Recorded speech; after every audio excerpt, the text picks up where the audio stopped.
tú que diste tu vida por nosotros y nos compraste para Dios con tu sangre. Danos a conocer los misterios del reino de Dios y las innumerables riquezas de tu corazón. Descúbrenos los tesoros de la sabiduría y de la ciencia de Dios que en ti se oculta. Haz que tu palabra penetre nuestras almas, guíe con luz nuestros pasos y ilumine nuestra senda hasta que amanezca el día y se disipen las tinieblas. Tú que vives y reinas por los siglos de los siglos. Amén. Muy bien. Pues bienvenidos un día más a este encuentro con la palabra de Dios, que siempre pues nos resulta útil, ¿no? Porque, como dice la carta a los Hebreos, es viva y eficaz. Es la palabra de Dios la que tiene que actuar en nuestros corazones. Y estamos el último día, terminando ya Miqueas, uno de los profetas menores, para empezar hoy con otro de los grandes, de los mayores, que llamamos de más contenido, Jeremías. Tras Miqueas veremos Jeremías. Decíamos hace ya tres semanas, sí, que en cada profeta se remite la promesa de restauración. Y ya hemos dicho que los profetas son todos sembradores de esperanza. Y la propuesta es de lo más sencillo, ¿no? Si se escucha la voz de Dios por boca del profeta, pues asunto resuelto. Así, por ejemplo, que saldrían hacia Babilonia, pero que Yahvé no les abandonaría. Y empezamos leyendo. Miqueas 4:10.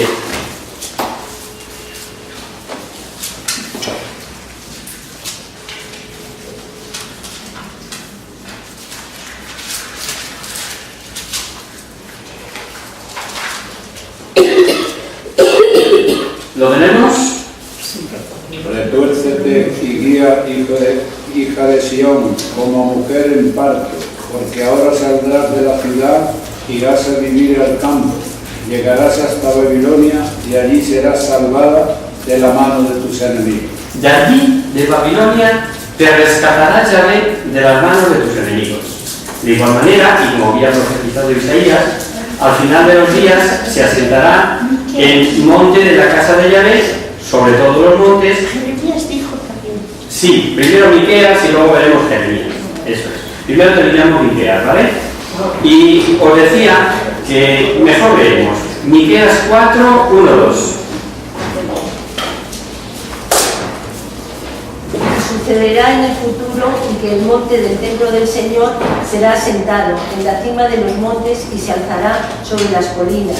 A él afluirán los pueblos, acudirán numerosas naciones y dirán: venid, subamos al monte del Señor, al templo del Dios de Jacob.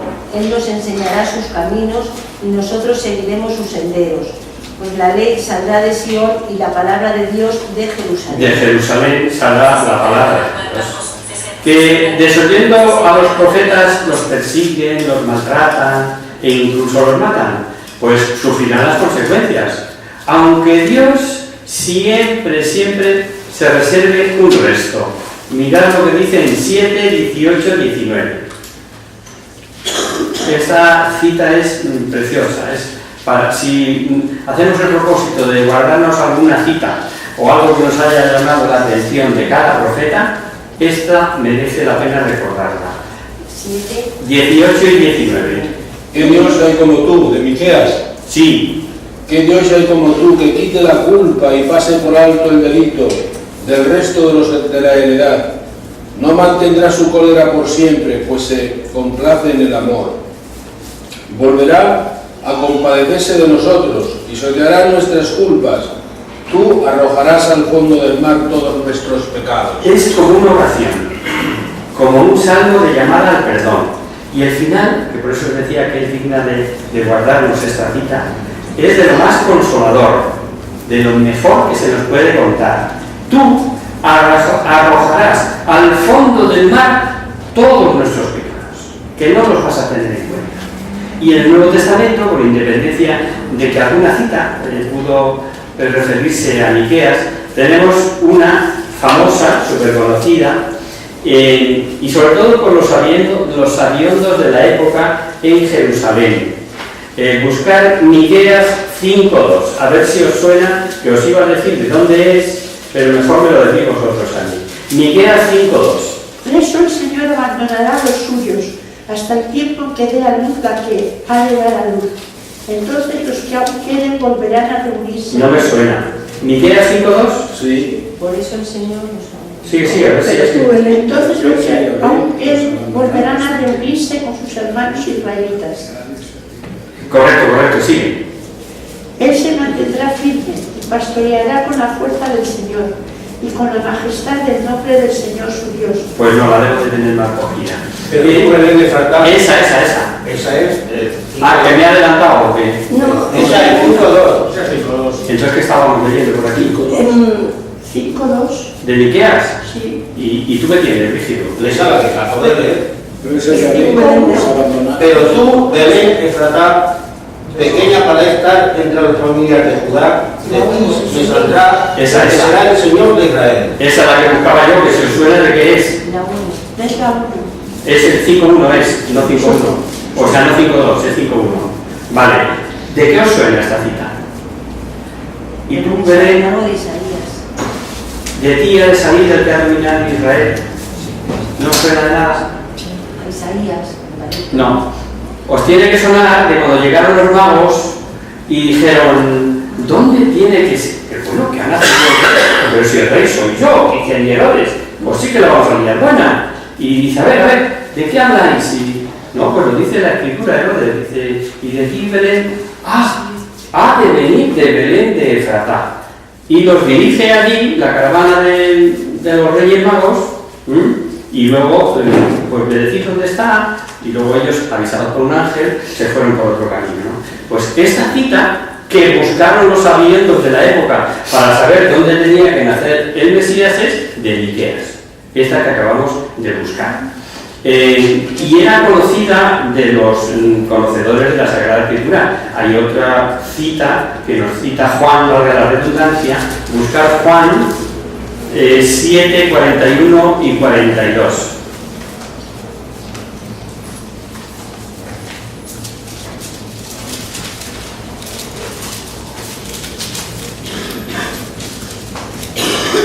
Y otro que vaya buscando Mateo 2.6. Otros decían, este es el Mesías, pero otros replicaban, ¿acaso el Mesías puede venir de Galilea? ¿No dice la Escritura que del linaje de David y de la aldea de Belén, de donde era David, ha de venir el Mesías? ¿Veis? O sea, igualmente, los que conocen la Escritura saben, dicen, no dice la Escritura que tiene que venir de Belén. Luego no es solo la cita que nos va a dar Mateo, pero hay un pequeño matiz sobre esto de Belén, como lo da como muy pequeño dentro de los planes de Judá, hemos leído, pero Mateo escribe cuando ya ha nacido el Mesías y como ve como cumplida la profecía de Miqueas, y dice Mateo en el 2.6. Y tú, Belén, tierra de Judá, no eres a la menor entre los principales clanes de Judá, porque de ti saldrá un caudillo que apacentará a mi pueblo Israel. Toma, ya está aquí el Mesías y dice Mateo haciendo alusión a Miqueas. No, de pequeña nada. O sea, es una aldea, jope. Ahora cuál tiene importancia, porque en ella ha nacido el Mesías. ¿Veis? Entre pequeño y grande, el matiz. Hay unas frases de Jesucristo, construidas por Mateo, que nos resultan algo extrañas. Dice, leo yo. Y luego vosotros leéis la de Miqueas. Sí, he venido a enfrentar al hombre con su padre, a la hija con su madre, a la nuera con su suegra, y enemigos de cada cual serán los que conviven con él. Eso dice Jesucristo hablando en Mateo. Y es que Miqueas, también en el capítulo 7, dice, en el 7:6, leer. Porque el hijo insulta al padre, la hija se alza contra su madre, la nuera contra su suegra, y los enemigos del hombre con sus mismos familiares. Claro, es una de estas citas que puede ser adaptación de lo ya conocido. O sea, Jesús también lo que simplemente hizo fue citar las palabras del profeta, ¿no? Y la mala conducta hace que no haya paz ni entre familiares, y Jesús con su venida pues deja al descubierto todavía más al que está llevando una conducta impropia de los seguidores de Jesús.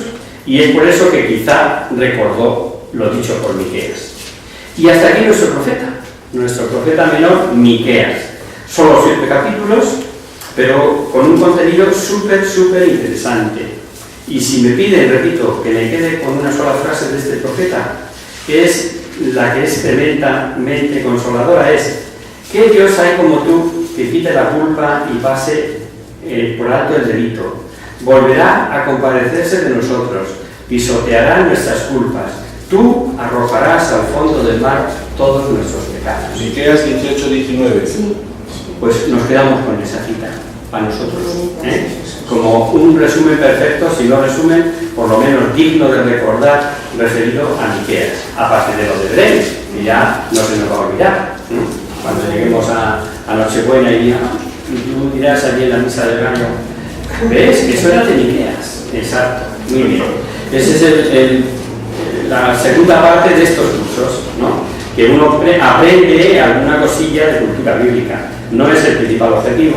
El principal objetivo, como sabéis, es otro.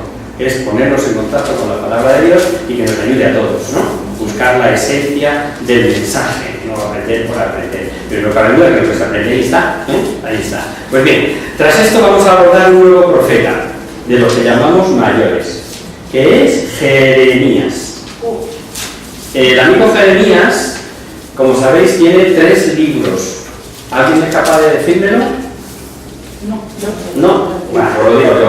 Reparte estas hojas, Vicente. Está Jeremías, perfecto. ¿Quién más? ¿Quién está diciendo por ahí?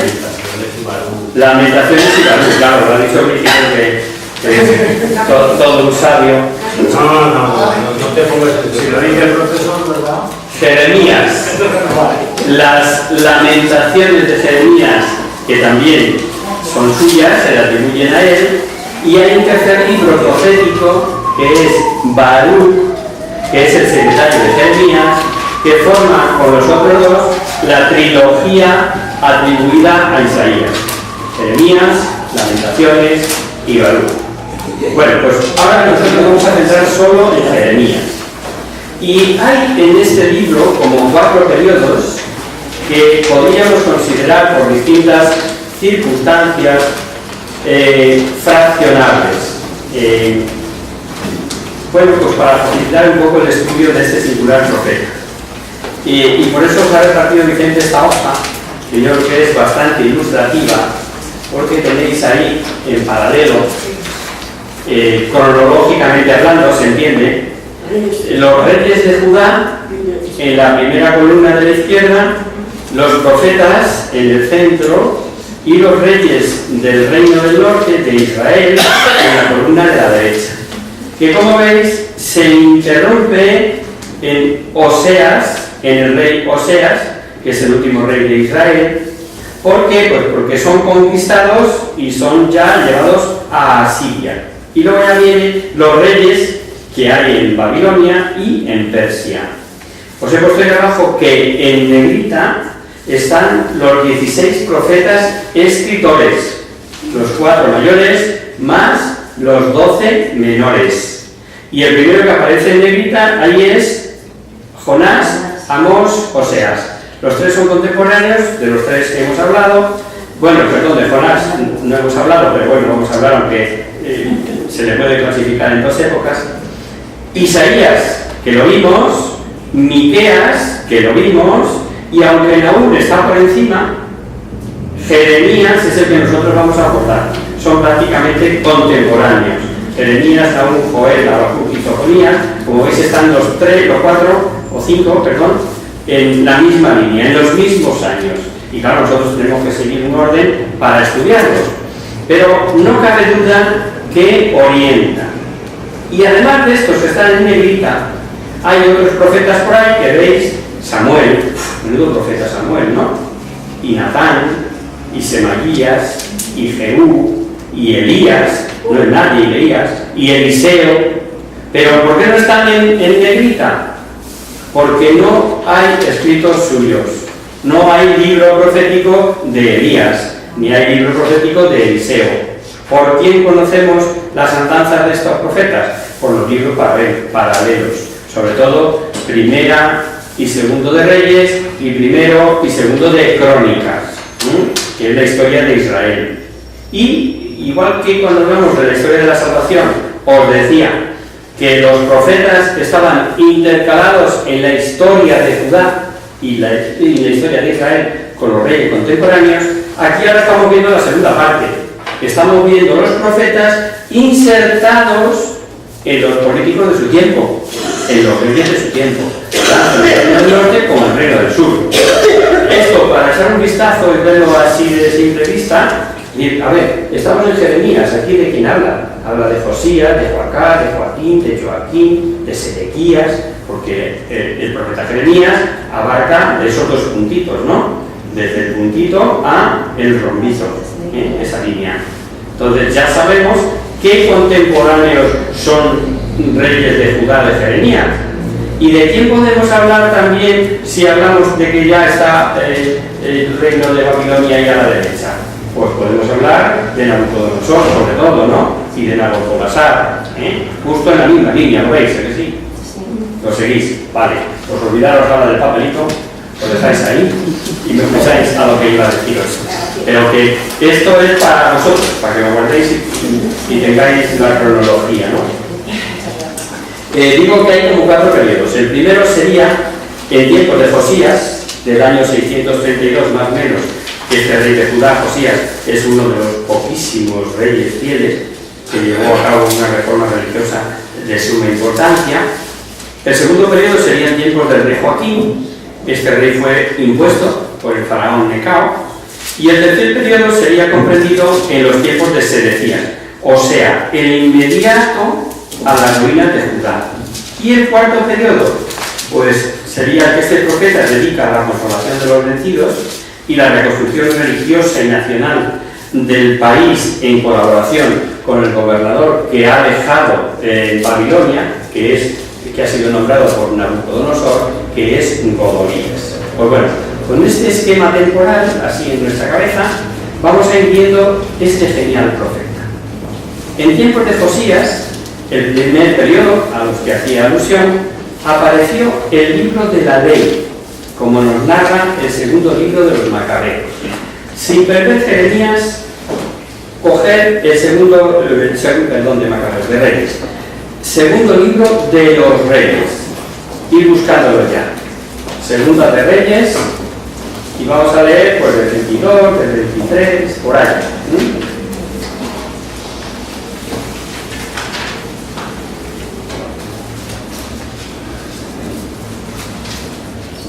¿Qué capítulo? Capítulo 22 del segundo, que hay dos. Sí. Segundo de Reyes 22, leemos del 8 al 11. El sumo sacerdote Hilcías dijo al secretario Safán: he encontrado el libro de la ley en el templo del Señor. Se lo entregó a Safán y él lo leyó. Luego fue a informar al rey y le dijo: tus siervos han recogido el dinero del templo y se lo han dado a los que dirigen las obras, a los responsables del templo del Señor. Después le dio la noticia: el sacerdote Hilcías me ha dado este libro. Y Safán lo leyó ante el rey. Sí. Cuando el rey oyó las palabras del libro de la ley, rasgó sus vestiduras. ¡Toma! ¿Por qué? Están de obras en el templo y allí se encuentra en el libro. Y mira por dónde el sumo sacerdote Hilcías dijo: esto es oro en paño, y se lo da al secretario, a Safán. Y Safán se lo da al rey, ya con la indicación. Y cuando lee, oye el rey, el libro de la ley, rasgó sus vestiduras. ¿Por qué? Porque entonces el rey se dio cuenta de cuán lejos estaban de lo que pedía la ley del Señor. Y ordenó que se consultara a Yahvé, porque estaba seguro que habían llegado a un estado de infidelidad que era el no va más. Y como consecuencia se hizo una lectura pública de la ley y vino una gran reforma. Vamos a leer algo de ello. Los 3 primeros versículos del capítulo 23. 23 del 1 al 3.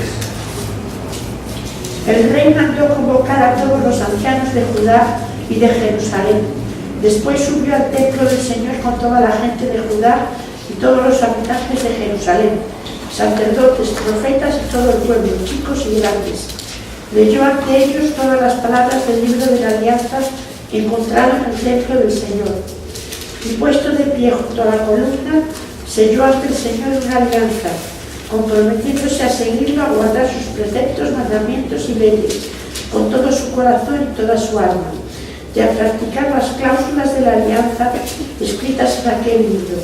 Y todo el pueblo aceptó, confirmó lo que la ley que habían encontrado en el libro, ¿no? Entonces el rey ordena volver a celebrar la Pascua en condiciones, puesto que hasta el momento no lo estaban haciendo bien, y dice, como nunca antes se había hecho.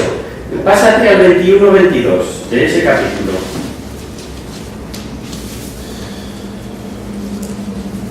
Del 23 leemos 21 y 22. El rey ordenó a todo el pueblo: celebrad la Pascua del Señor, vuestro Dios, conforme está escrito en el libro de la alianza. En verdad, nunca se había celebrado una Pascua como esta desde el tiempo de los jueces que habían gobernado Israel, ni en todo el tiempo de los reyes de Israel y de Judá. Hay algunos intérpretes que opinan que Jeremías influyó en la reforma, pero no hay unanimidad sobre esto. Sí sabemos que se arregla más el mundo con santos que con sabios. El segundo periodo sería en tiempos del rey Joaquín. Este rey fue impuesto por Egipto, por el faraón Necao, y era hijo de Josías, al igual que otro hermano llamado Joaca, pero no siguió a su padre, ni punto de comparación de lo que fue su padre. Y se le conoce más por Joyaquín. Y es en este periodo cuando comienza a dominar el mundo conocido el Imperio Babilónico. Digamos que el reino del norte ya no existía, y Babilonia era un imperio que acabará también con el reino del sur, aunque permanecerá todavía como unos 120 años, ¿no? Desde la caída de uno al otro, desde la caída del reino del norte, de Israel, al reino del sur, transcurren 100 y pico años. Pues bien, un segundo Joaquín, el primero ya dijimos que se le suele llamar Joyaquín, sube al trono. Y es en ese reinado cuando Babilonia sitia Jerusalén, que termina rindiéndose, con Nabucodonosor, que se llevó a miles de cautivos, y entre ellos al rey Joaquín, junto con los del palacio y del templo. Y es muy significativo saber que el rey Joyaquín se había construido un nuevo palacio suntuoso. Y dice el texto, mejor leerlo, Jeremías, que no lo habréis perdido, Jeremías 22, 13, 14.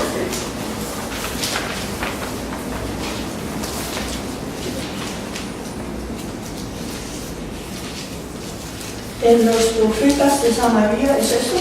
No. A ver, 22, 13, 14. 22. Sí, ahí está. Uno solo.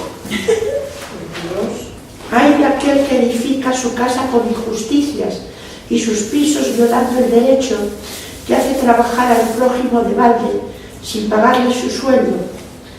Se dice: me haré un gran palacio con pisos espaciosos, abre sus ventanas, las reviste de cedro y las pinta de rosa. Suficiente, es digamos, una pasada, ¿no? No quiero hacer ejemplos políticos porque creo. Pero bueno, es muy significativo saber que estando en el poder y con perritas a tu disposición, lo primero que haces es una super casa para ti. Vamos, desgraciadamente no fue solo de la época aquella. Digo significativo, y aquí es donde nosotros tenemos que hacer la reflexión, porque os acordáis de la parábola de Jesús sobre el rico que atesoraba y pensaba y tiró los graneros y hizo unos más grandes y se dijo a sí mismo: come, bebe, que ya tienes el futuro asegurado. Lo cuenta Lucas, ¿no? Y dice: insensato, esta noche se te pedirá el alma. Pues eso le pasó al bueno de Yoyaquín, ¿no? Y sigo con los periodos para luego meternos un poco en hacer la biografía de Jeremías.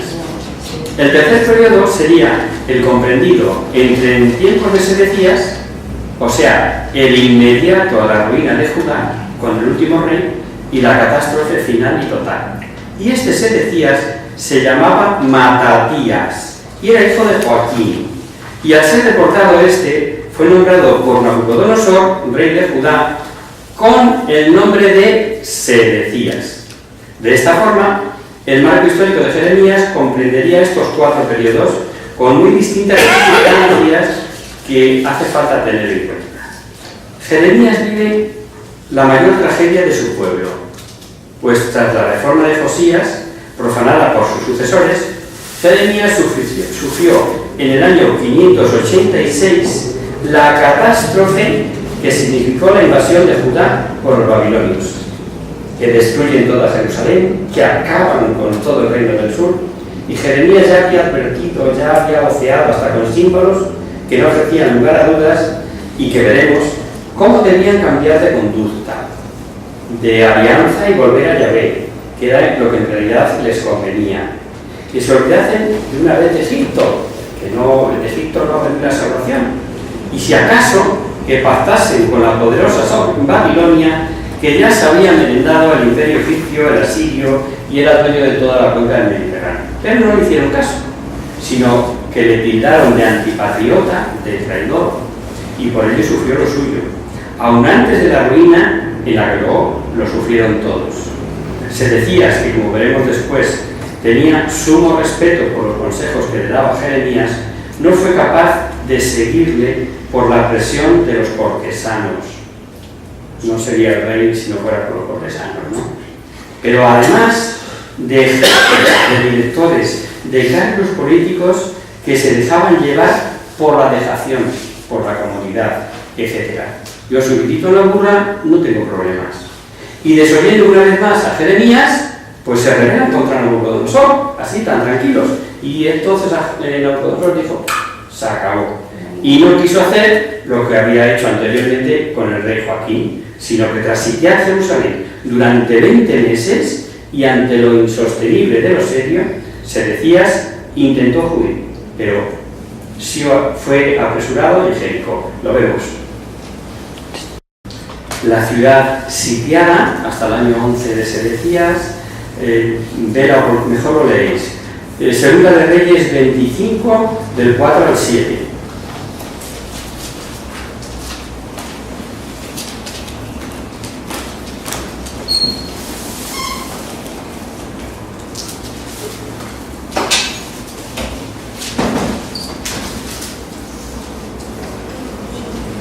¿Lo tenemos? Sí. Venga, Entonces se practicó una brecha en la ciudad y todos los hombres de armas huyeron de noche por la puerta entre los 2 muros que daban al jardín real, mientras los caldeos rodeaban la ciudad y escaparon hacia la Arabá. Pero el ejército de los caldeos persiguió al rey y lo alcanzó en la llanura de Jericó. Todo el ejército lo abandonó y se dispersó. Apresaron al rey y lo condujeron a Ribla, ante el rey de Babilonia, el cual pronunció contra él la sentencia. Degolló a sus hijos en su presencia, y a él le sacó los ojos y lo llevó encadenado a Babilonia. No creáis que no queda marinera, pero es que el propio rey, visto cómo estaban las cosas, hacen una brecha en la muralla, y el primero que se escapa por allí, pero claro, le siguieron, le pillaron y le hicieron esto, ¿no? Y es interesante comprobar cómo ya Isaías se lo había profetizado al rey Ezequías. Nabucodonosor puso como gobernador, como veis antes, a Godolías, que a los 7 meses fue asesinado, huyendo los asesinos junto con el pueblo que quedaba a Egipto. Y allí quedaron sin poder volver, ni uno siquiera. Pues allí, unos por la espada, otros por el hambre, morirían. Bueno, como lo había profetizado Jeremías. Leed Jeremías 44, 12, 14.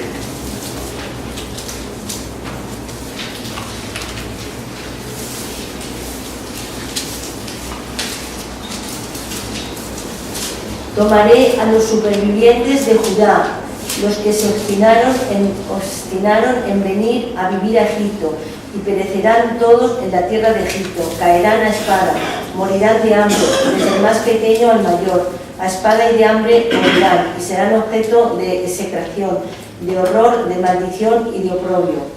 Castigaré a los que viven en Egipto como castigué a Jerusalén, con la espada, el hambre y la peste. No escapará ninguno de los supervivientes de Judá que se han venido a vivir a Egipto, ni uno solo quedará que vuelva al país de Judá, donde tanto desean volver a vivir, no volverán, salvo unos pocos fugitivos. Perfecto. Es decir, que los que no fueron hechos presos y llevados directamente a Babilonia y que lograron escapar a Egipto, de Egipto no volvieron, ¿no? Parece ser que Nabucodonosor conocía que Jeremías proponía la alianza de Judá con Babilonia en lugar de Egipto.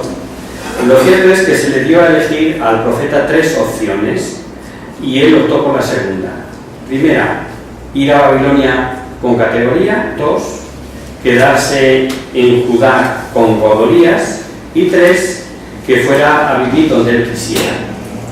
Como con el rey Joaquín, Nabucodonosor se contentó con hacer una deportación parcial, que se llevó unos poquitos y sin ruina, ni destrucción de edificios, ni nada. Pensaron los deportados, durante esa docena de años que median entre la deportación inicial y la definitiva, hasta 586, que volverían pronto a Jerusalén. Y además lo decían los falsos profetas. Y Jeremías no solo tuvo que oponerse en Jerusalén, sino que escribió a los primeros deportados para que no hicieran caso a los falsos profetas y que llevasen en Babilonia una vida mejor, lo mejor que fuera posible, porque de volver pronto nada, pero nada de nada, que estarían 70 años, lo vamos a leer, Jeremías 29, 4 al 10.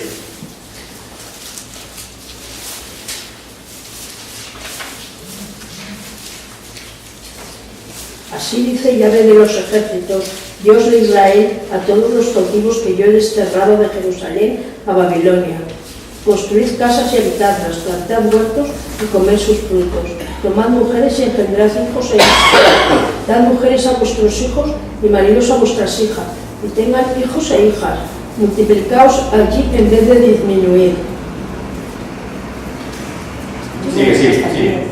Hasta el 10. Procurad la prosperidad de la ciudad a donde os he deportado y rogad por ella a Yahvé, pues su prosperidad será vuestra prosperidad. Porque así dice Yahvé de los ejércitos, Dios de Israel, no os dejéis engañar por vuestros profetas que habitan entre vosotros y por vuestros adivinos. No escuchéis su sueño, porque mienten cuando os profetizan en mi nombre. Yo no los he enviado, oráculo de Yahvé. Pues así dice Yahvé, cuando se cumplan los 70 años de Babilonia, os visitaré y mantendré para con vosotros mi palabra venturosa de volveros a este lugar. Correcto, ¿no? Advierte sobre lo que les va a pasar y multiplicaos, cuidad bien donde os han llevado, o sea, los consejos que les da son buenos todos y a futuro, o sea, quitarles la cabeza eso de que vais a volver enseguida. Y Jeremías, al que llamaban traidor, era el que se preocupaba de los que habían sido enviados a Babilonia y de los que seguían en Judá. Y a estos últimos les gritaba que no fiasen su suerte al templo, ni a Jerusalén, ni nuestro templo, el templo de Yahvé, como vimos que ya decía también Miqueas, sino que tenían que cambiar de conducta. ¿Os acordáis lo que decía, no? Haciendo justicia, ayudando al peregrino, al huérfano, a la viuda, sin verter sangre inocente y no ir tras los dioses extranjeros. Todo esto ya se les había profetizado, pero ellos no hacían. Mejor leer o recordamos Jeremías 7 del 1 al 6, porque ellos se amparaban en el templo.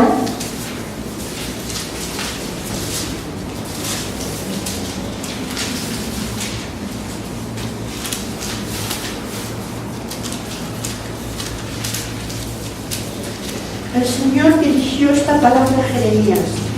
Ponte a la puerta del templo y proclama esta palabra. Escuchad la palabra del Señor, vosotros todos, hombres de Judá, que entráis por estas puertas para adorar al Señor. Así dice el Señor Todopoderoso, Dios de Israel. Enmendad vuestra conducta y vuestras acciones, y os permitiré habitar en este lugar.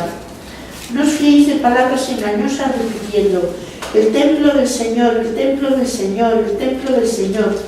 Si inventáis vuestra conducta y vuestras acciones, si practicáis la justicia unos con otros, si no oprimís al emigrante, al huérfano y a la viuda, si no derramáis en este lugar sangre inocente, si no seguís a otros dioses para vuestra desgracia, entonces yo os dejaré vivir en este lugar. Suficiente, ¿no? Y es que hacían todas estas cosas.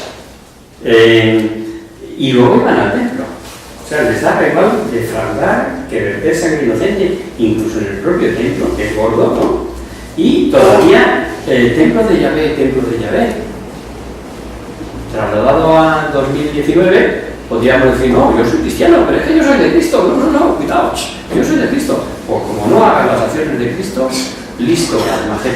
Pues esto les pasaba a los judíos en la época de Jeremías, que estaban en Jerusalén, que estaban en Judá. Y como digo, hacían de todo eso y luego se creían salvos, estamos salvos. Y Jeremías les dirá 7:11. Para luego hacer todas estas abominaciones. ¿Es acaso a vuestros ojos esta casa, donde se invoca mi nombre, una cueva de bandidos? Otra vez os remito al Nuevo Testamento. ¿Dónde se oye esto en el Nuevo Testamento? Vamos, que los veteranos. En el templo, ¿no? En el templo, pero ¿cuándo? ¿Con qué ocasión?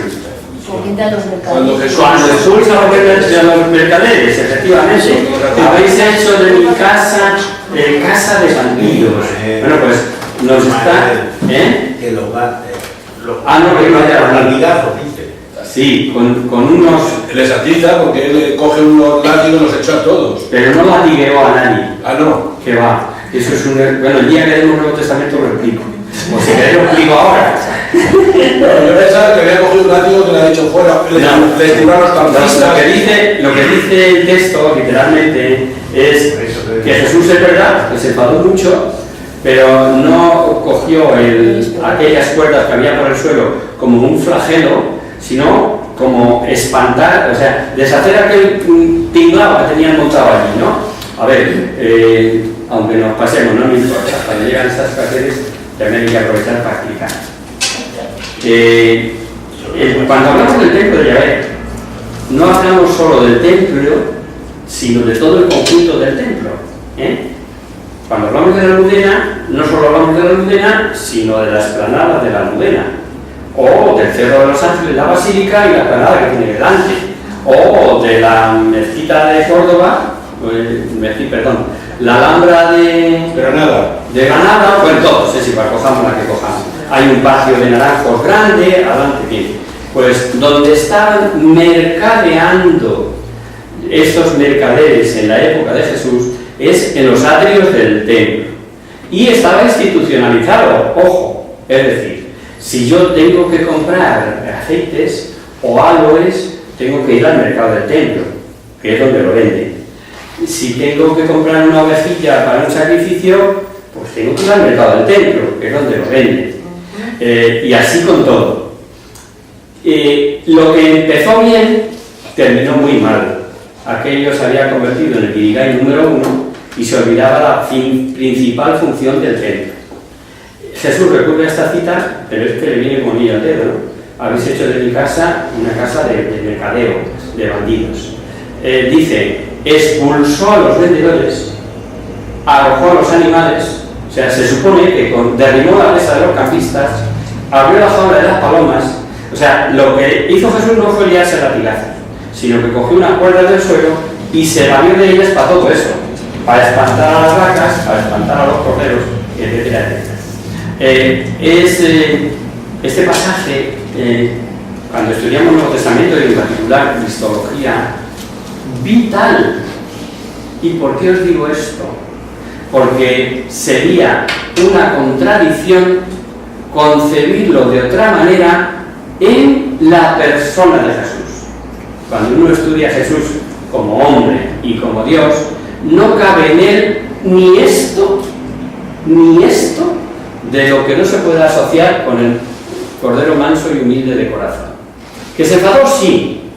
¿Mucho? Sí. ¿De ahí a fustigar a nadie?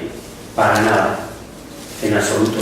Y le preocupa las dos cosas: una, que han hecho el lugar de oración esto, y dos, que aquello ya se les había ido de las manos, porque no solo vendían, sino que defraudaban, pues lo que es cualquier monopolio. A ver, si yo quiero ir a embalsamar el cuerpo de Jesús y voy de mañana, quiera o no, la Magdalena se va a ir solita para allá, pero las otras mujeres se van al templo a comprar aguas. Valga, por ejemplo, eso de, o sea, valga este en un botón de muestra como ejemplo de que ahí está establecido el comercio. Y dice, cueva de bandidos. ¿Quién eran los bandidos? ¿Los que llevaban allá a comprar? Pues hombre, alguno internamente, no vamos a pensar que no fuera coherente, pero desde luego los bandidos eran los que tenían un chiringuito. O sea, los que, valiéndose de que eran los únicos que vendían, abusaban de la gente. Rectifico. ¿Ok? Para mí, yo pensaba que había, en un momento dado, Jesús tomó el látigo y que fuera de aquí todos los niños. No, sí, me parece y esto lo habéis convertido en cueva de ladrones, y este es el templo de mi Padre. Y me alegro que haya salido, porque sí, yo creo que nos ha intentado quedar claro a todos, ¿no? Bueno, pues, siendo Jeremías, a ver qué quitan cabeza, pero no, seguimos. Os decía, que hacían todas esas cosas, ¿no? Y si analizamos la historia de Texas abajo, sin duda que veríamos a un Jeremías con una gran visión de hombre de Estado, por emplear palabras de hoy, ¿no? Vio claramente que seguir con Egipto conducía a la ruina.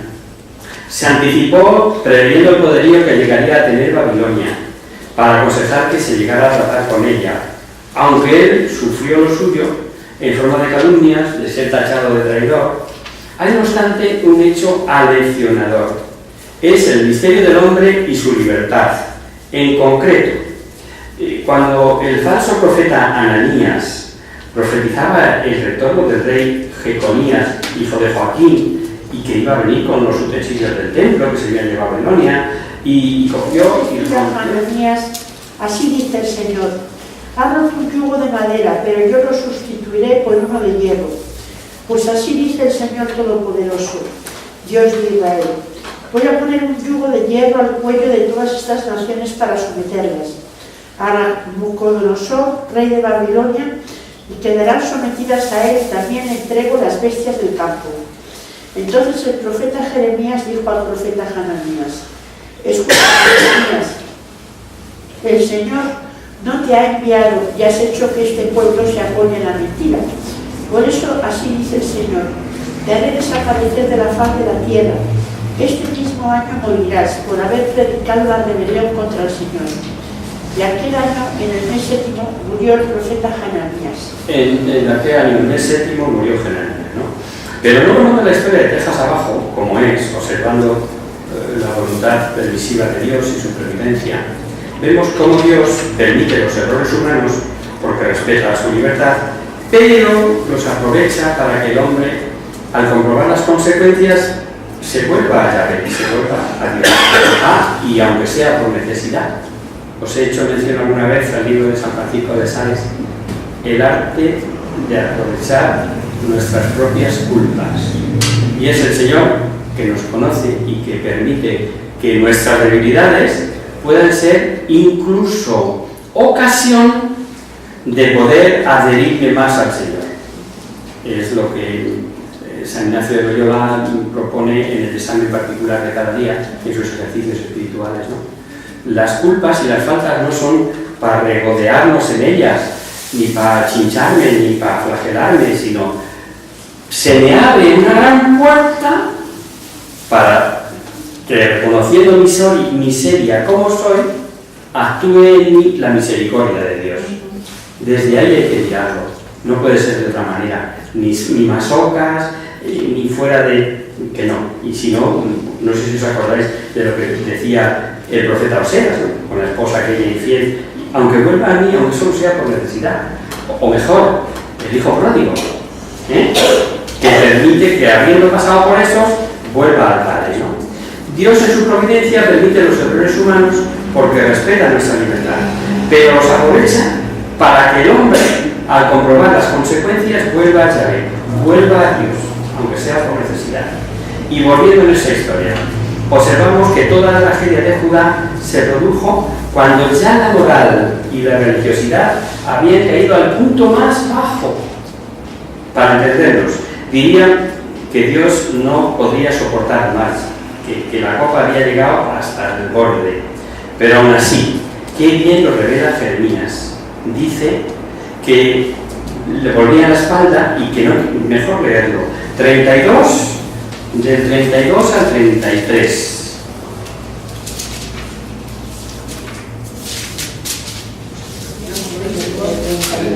Jeremías 32, 32, 33.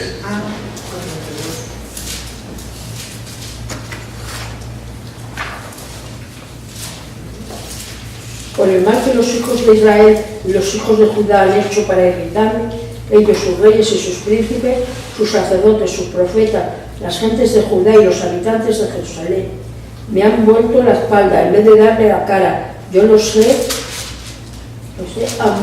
Doctrinado desde muy temprano y sin cesar, pero ellos no han querido oír ni recibir la no lección. quisieron aprender la lección, no quisieron. Con razón dicen los teólogos que solo se condena el que quiere. Hay una palabra que sintetiza todo el mensaje de Jeremías y que nos viene como anillo al dedo ahora en este tiempo de Cuaresma. 4.1. Jeremías 4.1.